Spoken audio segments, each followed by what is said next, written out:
पाकिस्तान, वो देश जहां मामलात कभी सीधी राह से नहीं चलते, जहां घी भी अक्सर टेढ़ी उंगली ही मांगता है। पाकिस्तान में चाहे सियासी फैसले हों या दिफाई, ये पार्लियामेंट में कम और बंद कमरों में ज्यादा तय होते हैं, जिसे सब जानते हैं, लेकिन कोई खुलकर इस पर बात नहीं करता। पाकिस्तान की फौज हमेशा से कौमी ताकत, सिक्योरिटी और दिफा का सबसे बड़ा सतून रही है, लेकिन 27वीं तरमीम इस सतून की शक्ल, इसकी ताकत और इसके इख्तियार को हमेशा हमेशा के लिए बदल कर रखने वाला है। 27वीं आईनी तरमीम, जिसके जरिए ऐसा निज़ाम बनाया जा रहा है जो आज तो सिर्फ फौजी इस्लाह लगता है, लेकिन कल ये फैसला पाकिस्तान की सियासत, मईशत, दिफा और ताकत के तवाज़ुन को बदल देगा। अब आप इस कहानी को समझें। पाकिस्तान में होने किया जा रहा है, ये कहानी सिर्फ एक तरमीम की नहीं, ये कहानी है ताकत की, इख्तियार की, मुस्तकबिल की और इस मुल्क के अंदर होने वाली इस खामोश तब्दीली की, जिसके असरात आने वाली नस्लें भुगतेंगी। इस तरमीम में सबसे पहली और सबसे बड़ी तब्दीली, पाकिस्तान में एक नया, इंतहाई ताकतवर ओहदा कायम किया जा रहा है, चीफ ऑफ डिफेंस फोर्सेस। ये कोई मामूली ओहदा नहीं, ये 5 स्टार रैंक का ओहदा होगा, यानी वो रैंक जो दुनिया में चंद लोगों के पास होता है। और अहम बात ये कि आर्मी, नेवी, एयरफोर्स, तीनों के सरबराह इसी एक ओहदे के मातहत होंगे। अब तक ये होता था कि तीनों फोर्सेस के अपने अलग सरबराह 3 होते थे, आपस में कोऑर्डिनेशन होती थी, लेकिन हर सरबराह के पास अपना इख्तियार होता था। मगर अब ताकत को एक ही जगह जमा किया जा रहा है। सोचें, तीनों अफवाज, तीनों बजट, तीनों खुफिया इदारे, तीनों फैसले, सब एक ही शख्स के हाथ में। ये तब्दीली शायद पाकिस्तान में फौजी इख्तियार की सबसे बड़ी रीस्ट्रक्चरिंग है। लेकिन सवाल ये है, आखिर क्यों? अभी इस वक्त क्यों? किस मकसद के लिए? और इसके असरात क्या होंगे? अब दूसरी बड़ी तब्दीली, पाकिस्तान की फौज में एक अहम ओहदा हमेशा रहा है, chairman joint chiefs of staff committee. ये वो पोजीशन थी जो तीनों अफवाज के दरमियान राब्ते, मुश्तरका हिकमत अमली और फैसलों का मरकज समझी जाती थी। लेकिन अब इस ओहदे को मुकम्मल तौर पर ख़त्म किया जा रहा है। जी हां, ख़त्म। इसकी जगह आएगा एक नया और हसास तरीन ओहदा, commander of national strategic command. ये ओहदा सिर्फ एक काम करेगा, पाकिस्तान के न्यूक्लियर और मिसाइल प्रोग्राम की निगरानी, यानी मुल्क के सबसे हसास, सबसे खतरनाक और सबसे ताकतवर हथियार अब एक ही शख्स के कंट्रोल में होंगे। ये वो तरमीम है जिसके असरात न सिर्फ अंदरूनी सियासत पर पड़ेंगे, बल्कि बैनुल-अक़वामी ताल्लुकात, सिफारतकारी और इलाकाई ताकत के तवाज़ुन पर भी गहरे असरात होंगे। जब एक वाहिद शख्स पूरे न्यूक्लियर प्रोग्राम का सरबराह होगा, तो उसकी ताकत का अंदाज़ा लगाना मुश्किल नहीं।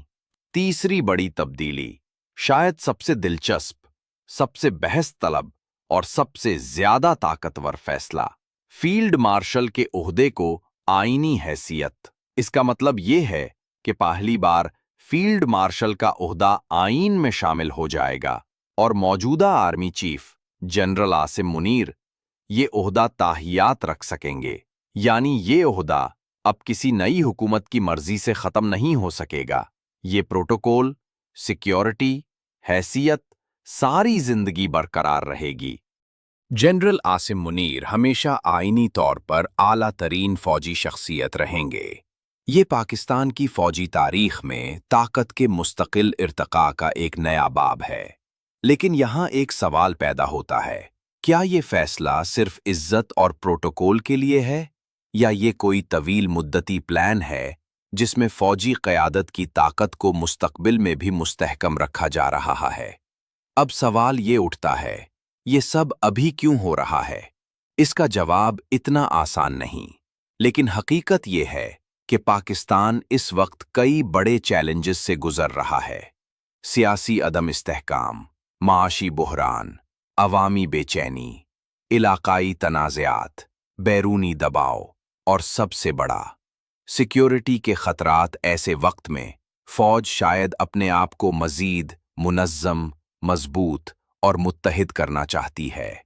एक ऐसा निज़ाम जिसमें फैसले तेज़ी से हों, कमान क्लियर हो और मुस्तक़बिल में फौज के किरदार को महफूज रखा जा सके। लेकिन क्या ये सिर्फ तंजीमी बेहतरी के लिए है या ये ताकत को एक ख़ास ढांचे में मुस्तकिल महफूज करने की कोशिश है? हमें ये समझना होगा कि फौज सिर्फ यूनिटों का नाम नहीं, ये एक पूरा निज़ाम है, एक नज़रिया है, एक ताकत है जिसके फैसले पूरे मुल्क के मुस्तक़बिल पर असरअंदाज हो सकते हैं और मुखालिफ मुल्कों के लिए भी एक खतरे की घंटी है। अगर हम तारीख में देखें तो पाकिस्तान में कभी भी फौज ताकत के दायरे से बाहर नहीं रही। General Ayub Khan, general Yahya, general Zia, general Musharraf, ये चार दौर वो हैं जब फौज ने बराह रास्त इक़्तिदार संभाला। लेकिन आज जो तब्दीली हो रही है वो बराह रास्त मार्शल लॉ नहीं बल्कि एक आईनी मार्शल स्ट्रक्चर की शक्ल में है। यानी ताकत का मरकज वही है, बस तरीका बदल गया है। अगर पहले ताकत डिक्लेयर्ड थी तो अब वो आईनी, कानूनी और मुनज़्ज़म शक्ल में सामने आ रही है। इसका मतलब है कि पाकिस्तान में आने वाले वक्त में सियासी जमातें इक़्तिदार में आईं या ना आईं, उनके लिए फैसलों की असल लाइन वही रहेगी जो फौज मुकर्रर करेगी।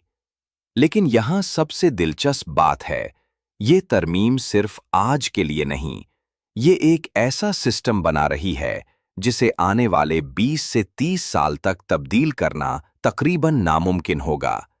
यानी आज जो फैसला हो रहा है वो आपके बच्चों के पाकिस्तान को भी बदल देगा। पाकिस्तान एक मुश्किल दौर से गुजर रहा है। सियासी इंतशार, महंगाई, बेरोजगारी, खौफ, अदम इस्तेहकाम, हर तरफ बेचैनी है। ऐसे वक्त में 27वीं आईनी तरमीम एक बड़ा सवाल खड़ा करती है, क्या हम एक मजबूत पाकिस्तान बना रहे हैं या एक ऐसा पाकिस्तान जहां ताकत चंद हाथों में समेट जाएगी? क्या ये फैसला मुल्क के लिए अच्छा होगा या आने वाली नस्लों के लिए मसाइल पैदा करेगा? वक्त फैसला करेगा कि ये तरमीम पाकिस्तान को कहां ले जाएगी। फिलहाल हम एक नए दौर में दाखिल हो चुके हैं, एक ऐसा दौर जिसमें ताकत का नक्शा बदल गया है और पाकिस्तान एक नई तारीख लिख रहा है।